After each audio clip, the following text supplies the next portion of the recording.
ये है जवाई बांध। आकर्षण का केंद्र रहता है वैसे तो देवगिरी मंदिर, लेकिन बारिश के बाद टापू बन जाता है और हर साल इस टापू पे सैकड़ों की संख्या में वानर फंस जाते हैं। यह ड्रोन से अगर आप नजारे देखेंगे तो इस मंदिर की बड़ी आस्था है, लेकिन यहां फंसे हुए लंगूर आपको नजर आएंगे। ये हनुमान लंगूर लंबे अरसे से यहां फंसे हुए हैं, करीब 2 महीने से ये फंसे हुए हैं।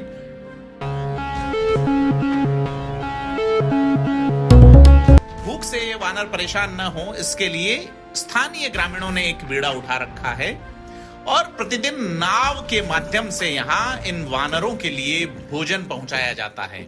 जी हां, सेवा की आप एक अनूठी मिसाल यहां देख सकेंगे, जहां लोग जो है वो नाव के माध्यम से पहुंचते हैं, नियमित रूप पे पहुंचते हैं और यहां इन वानरों को जो भी सब्जियां, फल और अन्य सामग्री पहुंचाते हैं।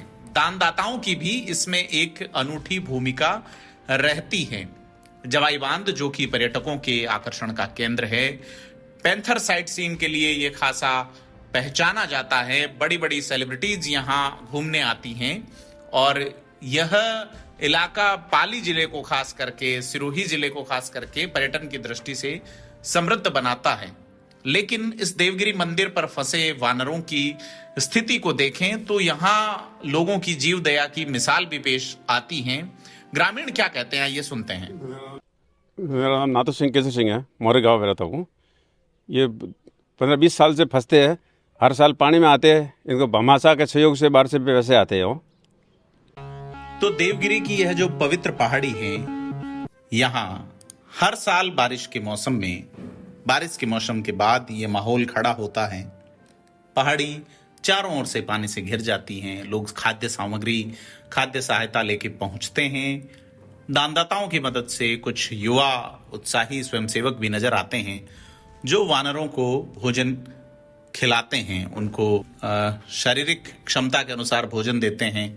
वानर बड़े चाव से इस भोजन को खाने के लिए आते हैं और इस बार भी सैकड़ों की संख्या में वहां पे वानर फंसे हुए हैं। थिंक 360 की टीम यहाँ भोजन खिलाने वाले लोगों के साथ पहुंची। ये लोग जैसे ही उतरते हैं, वानर बड़े दौड़ के आते हैं यहाँ पे और चाव से अपने लिए लाई गई खाद्य सामग्री को और किसी तरह की लूट नहीं मचाते। उन्हें पता है कि उन्हें भोजन मिलेगा और बड़े प्रभावी तरीके से मिलेगा, जैसा अक्सर मिलता है। यहाँ स्वयंसेवक रोज आते हैं, वानरों को भोजन देते हैं। जिस तरह से ये युवक राजेंद्र सिंह राणावत सेना जो दिख रहा है वीडियो में, आप देख सकते हैं कि पहाड़ी किस तरह से पानी से चारों तरफ से घिरी हुई हैं और यहाँ पे वानर फंसे हुए हैं बड़े पैमाने पे। इस मंदिर की खासी आस्था है।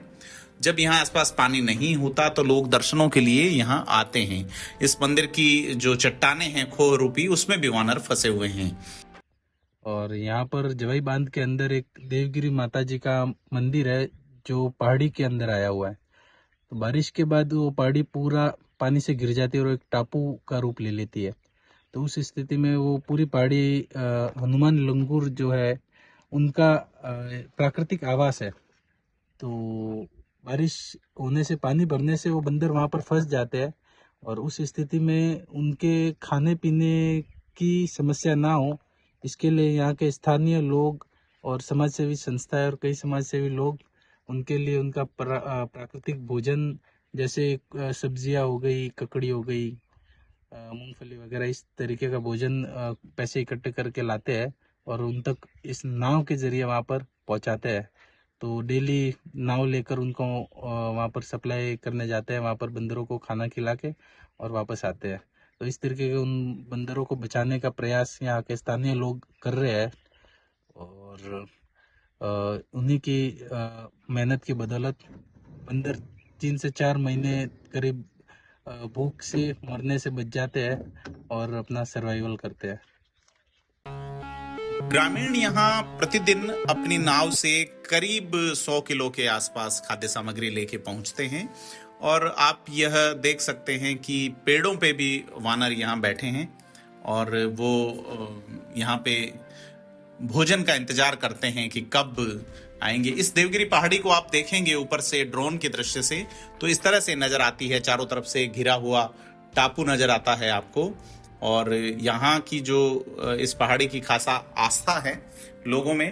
तो जैसा मैं बता रहा हूँ कि ये काम आसान नहीं है। लोग करीब 100 किलो तक खाद्य सामग्री यहाँ नियमित रूप से लेके आते हैं, इस पहाड़ी पे लाके बंदरों को बांटते हैं। गांव वाले अपने सहयोग से भी खाद्य पदार्थ, फल, अनाज आदि इकट्ठा करते हैं और प्रति वर्ष यह काम होता है। जैसा मैं बता रहा था कि यहाँ की जो खोह है, चट्टानी पहाड़ियां, उस पे भी बंदर इंतजार करते हैं। जैसे ही भोजन सामग्री आती है नाव के द्वारा, वानर उस पे लपक पड़ते हैं। ये देखिए, ये नाव तैयार कर रहे हैं ले जाने के लिए मोरी गांव से, और रमेश इनका नाम है। यह नियमित रूप से नाव जो है उसमें सामग्री भरते हैं और वानरों के लिए सामग्री लाने के लिए पूरी जो तैयारी है उसके साथ रवाना होते हैं अपनी नाव को लेके, और नियमित तौर पे ये आते हैं। और अगर आप स्थिति देखें यहाँ, तो यह हर साल आती है। बंदर इंतजार करते हैं, छोटे मासूम बच्चे भी हैं जिनमें, और बताया जाता है कि इनकी संख्या 300 से 350 के आसपास वानर यहाँ पर हैं, जो भोजन का इंतजार करते हैं, जो इंतजार करते हैं कि कोई उनके लिए खाना लेके आएगा। और नाव के माध्यम से युवा प्रतिदिन यहाँ आते हैं, और जवाई बांध जब पूरा भर जाता है तो ये पहाड़ी जो है वो चारों तरफ से पानी से घिर ही जाती है, और नाव ही एकमात्र माध्यम रहता है जिसके माध्यम से यहाँ पहुंचा जाता है। हमने जब बात की ग्रामीणों से, तो क्या कुछ कहते हैं यहाँ के ग्रामीण, आइए सुनते हैं। जो हम इनकी सेवा करते हो, और डेली किस्ती में 2000 रुपये का डेली खर्चा आता है। इसमें भामाशाह देते हैं इनको, सरकारी कर्मचारियों को कोई इसमें नहीं है, गवर्नमेंट का कोई इसमें नहीं है, लोग देते हैं। हम इनके सेवा करते हैं बंदरों की हो। डेली ना सेना जाते हैं, सेना से वो एक रखा है आदमी रहा, वो किसी से इनको बंदरों को सेवा डेली देता हो। तो ये भूखे बंदर अक्सर इंतजार करते हैं कि कब उनके लिए भोजन आएगा। और देखें आप, बच्चे भी साथ हैं और लाए गए भोजन को ये खाते हैं। जैसे ही धूप निकलती है इंतजार करते हैं, और युवा और स्वयंसेवी लोग जो हैं वो भोजन इनको लाके देते हैं। और जैसा मैं बता रहा हूँ कि यहाँ बड़ी संख्या में वानर हैं जो इंतजार करते हैं कि कब लोग आएंगे, और जैसे ही भोजन इनके लिए पहुँचता है, कट्टों में भर के जो खाद्य सामग्री ये युवा लाते हैं उसको खाने के लिए फिर झपट पड़ते हैं। हालांकि एक बड़ी चीज ये है कि अपनी बारी का इंतजार करते हैं सारे लंगूर, और बड़े चाव से चीजें लेते हैं। अगर उन्हें रोका जाता है तो रुकते भी हैं। स्कूल में, क्लास में स्टूडेंट किस तरह